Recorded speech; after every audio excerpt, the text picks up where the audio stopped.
Listen, y'all, the slave catchers are riding, and they've set their sights on my favorite firstborn son.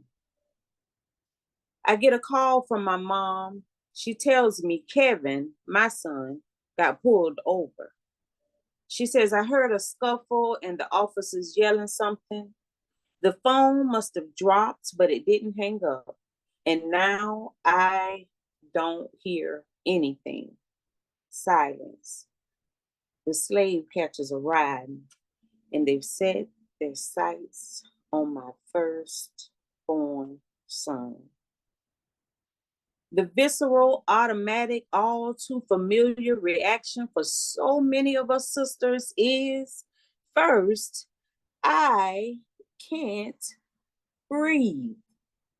My breath catches in my throat, my muscles contract, and my heart slams into my chest. Out and up and down and all around, my pressure shoots through the roof because the slave catches a ride. And Lord, they've set their sights on my son. Now, my faith eventually snaps me back to life, and in a matter of seconds, I am forced into action. The first of which is to pray. Yet, for the next 2.5 hours, I still can't breathe. The slave catchers aim to bring black kings, gentle giants like George Floyd to their end, yet they do not fully understand that it's really back to where it all began, to his beginning, his foundation, his first knowing about this thing called love. As he calls out to her in his final moments, Mama, Mama, Mama. The slave catchers aim to brand my son with a felony. They need to put a collar around his neck that controls his ability to hold his head high like a man, his will to look up instead of always looking down towards the ground. They aim to put cuffs on his wrist to control the kind of trade or professional licenses he can obtain and the kind of work he can do and limit the amount of money he can make.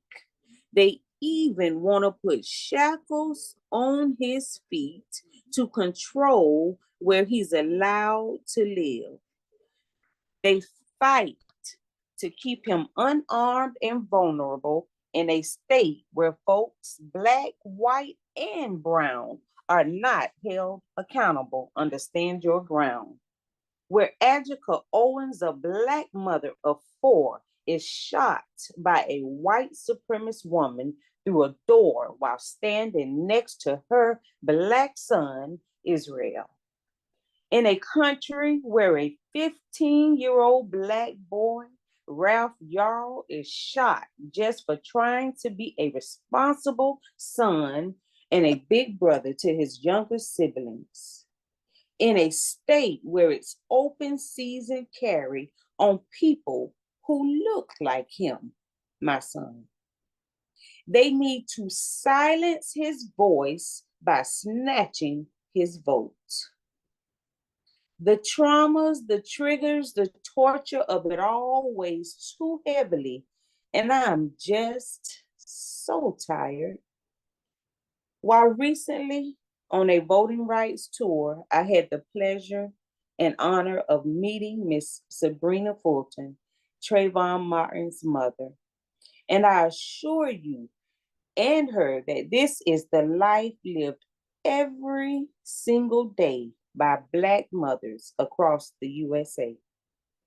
In the fight to survive the slave catchers, nothing is more powerful or more everlasting than a mother's love.